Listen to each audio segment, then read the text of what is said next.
Okay, this is the quiz review for the chapter 3.1, 3.2 quiz. You will get no calculators on this quiz. Let's get started. 3 to the negative third. Well, negative exponents make fractions, so I'm going to put it 1 over 3 to the third. That turns it into that, and then I got to think 3 to the third is 3 times 3 is 9, times another 3 is 27, 1/27.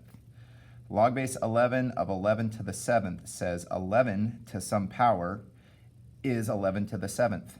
That power is 7. Another way to look at it is log base 11 of 11 cancels and you're left with the 7. Likewise, log base E, ln of E equals 2. ln and E have this property of wiping each other out and you're left with 2. Log base 2 of 2 says 2 to some power is 2. 2 to what power is 2? That's 1. And all I'm doing here, if you can tell, I'm pigtailing in my brain. I'm saying 2 to some power is 2. 6 to some power is 1 over 36. And it became a fraction, so I know I have to have a negative. And I think what power of 6 is 36, and that's 2. 6 to the negative second is 1 over 36. 27 to some power is 3. Well, this one's kind of a hard one. So 27, and I got to raise it to a power, and I get 3. The answer is, okay, if it's going to get smaller like that, I got to think how many 3s does it take to make 3? How many 27s? What thing can I do to this? And if I take it to the cube root, or take it to the 1/3 power, 27 raised to the 1/3 power is actually 3. Note to self. You'll be able to tell if you watch this quiz or not. That's actually not on the quiz. I took that one off. 4 to the third is 4 times 4 times 4. It's 16 times 4, which is 64. E to the first is simply E, approximately 2.72. There's nothing you can do to it. Log base 2 of something equals 32. So I think 2 to some power is 32. Well, I don't know. Let's start. 2 times 2 is 4, times 2 is 8, times 2 is 16, times 2 is 32. Log base 2 of 32, that's 5 2's. So 2 to the 5th is 32. Log base 1/8 of 1/64. Well, I got to flip it because it was fractional and it becomes a whole number. So 1/8 to some power is 64. I got to flip it, negative. And then 8 times 8 is 64, so there's 2 8s. So these are your answers, very similar to what's going to appear on the quiz, probably slightly different numbers. Next one, solve for x. I'm going to either use the WAP property or maybe pigtail it, something like that. Most of this is the 1-to-1 property, which basically means I'm going to get rid of things that are alike and solve what's left over. So e to the 2x equals e to the 4th. The e's go to the way. I'm left with 2x equals 4, and x is 2.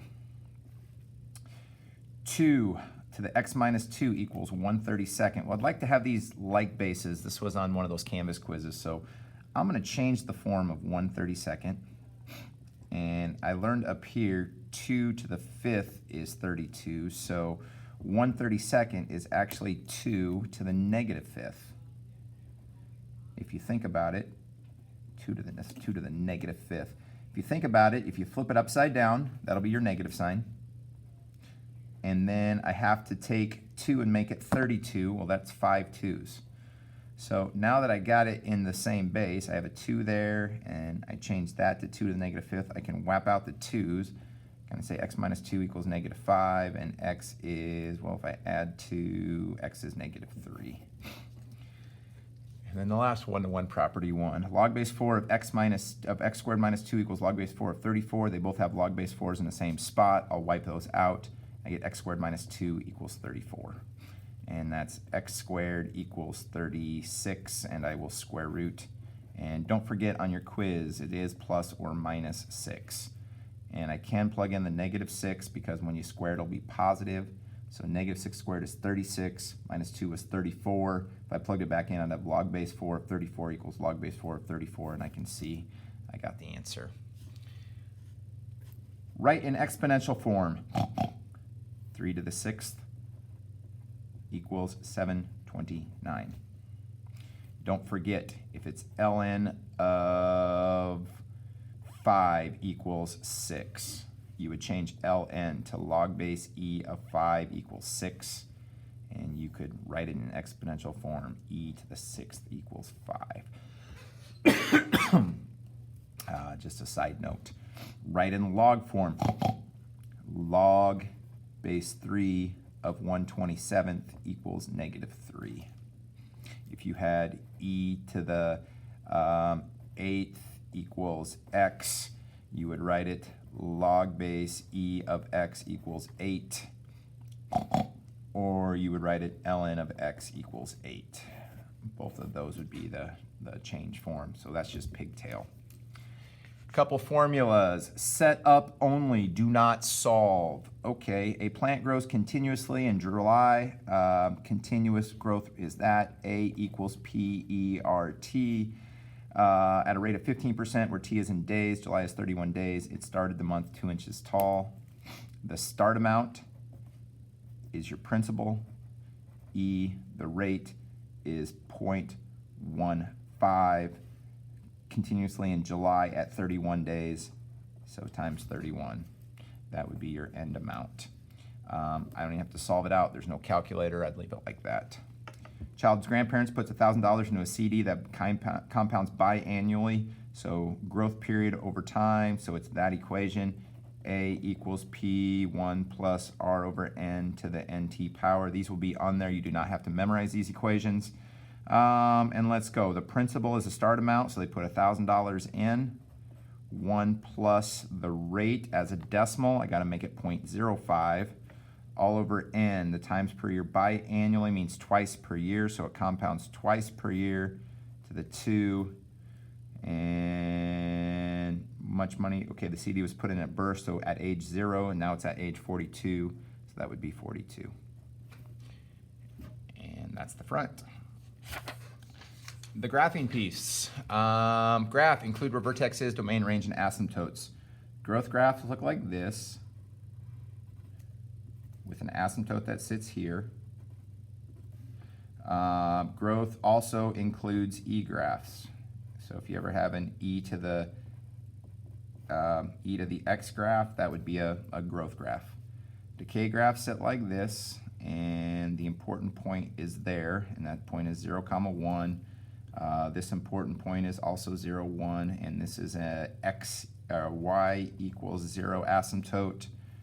Here we have a y equals 0 asymptote, decay going down, and then logs and ln's both sit like this, where there's a little dot there, and that important point is now 1, 0, and it's got a vertical asymptote. X equals asymptote. This one would be x equals 0. Excited asymptote for logs, lazy y equals asymptote for decay. And then we're gonna go through, and we'll include domain and range when we get to the problem.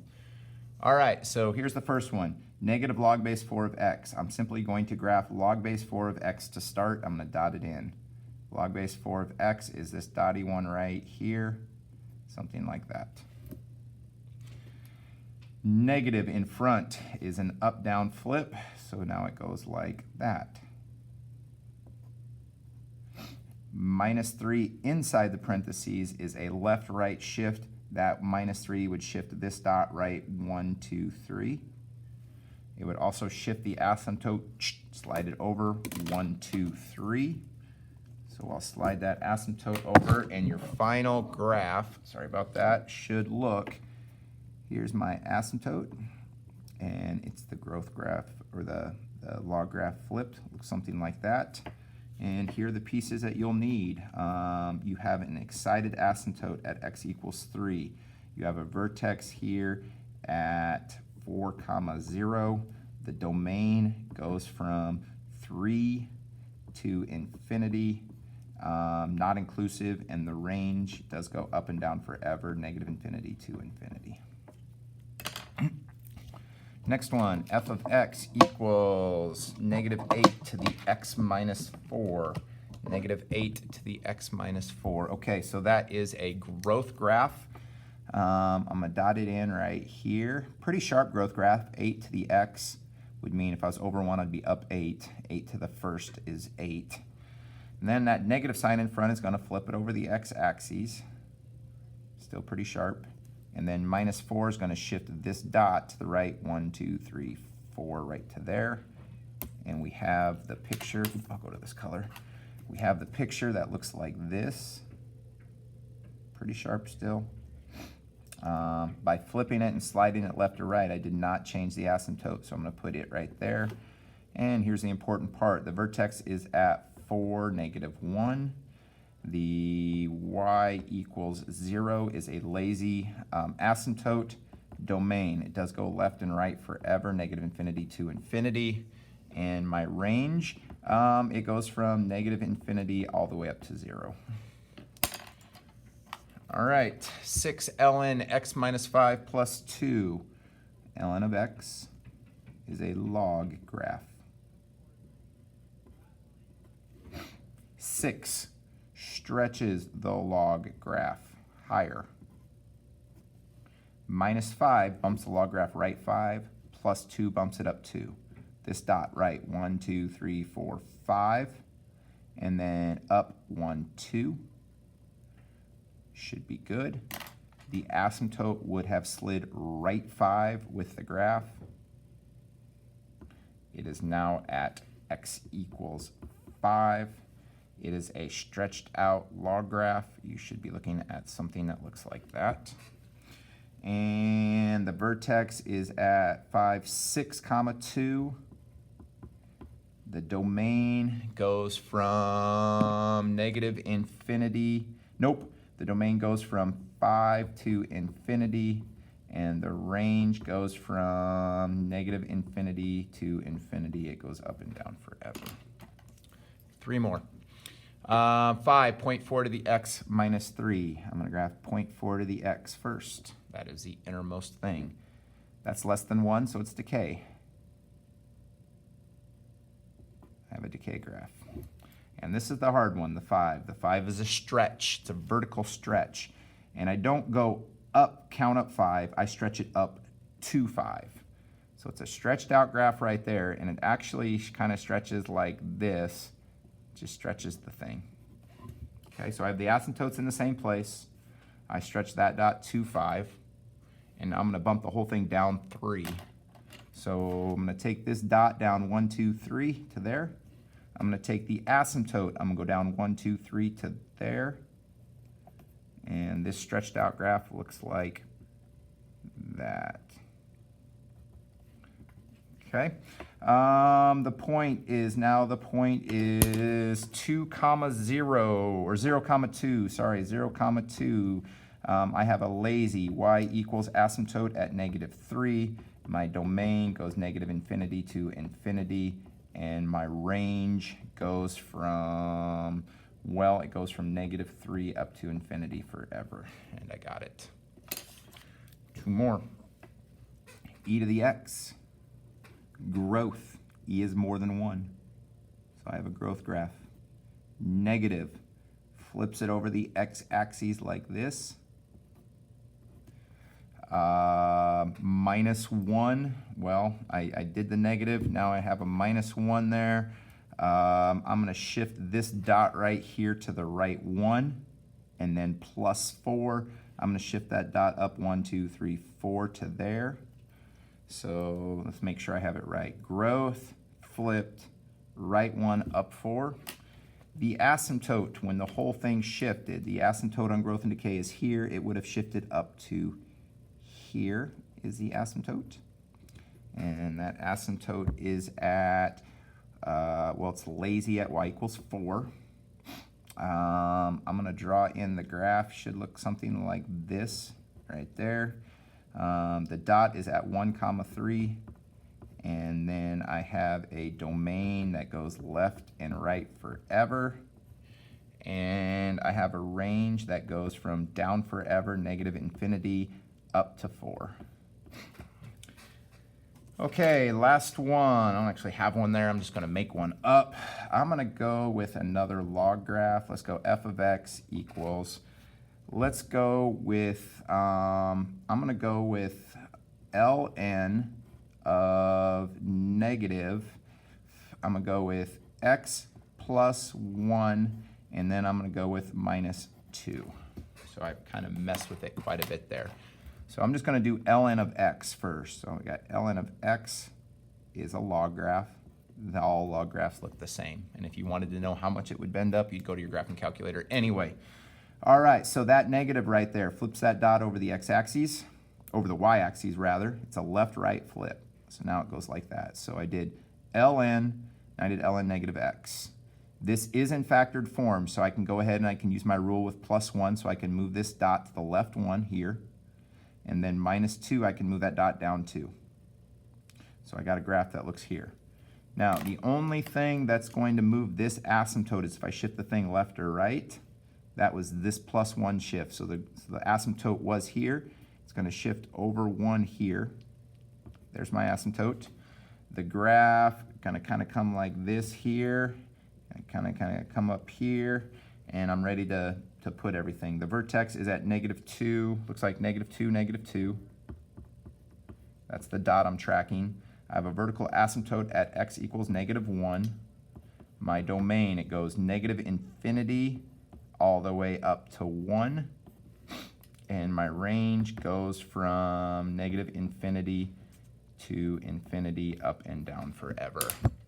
All right, this quiz will be very much like this sheet. You can pause this video if you need to go through it again.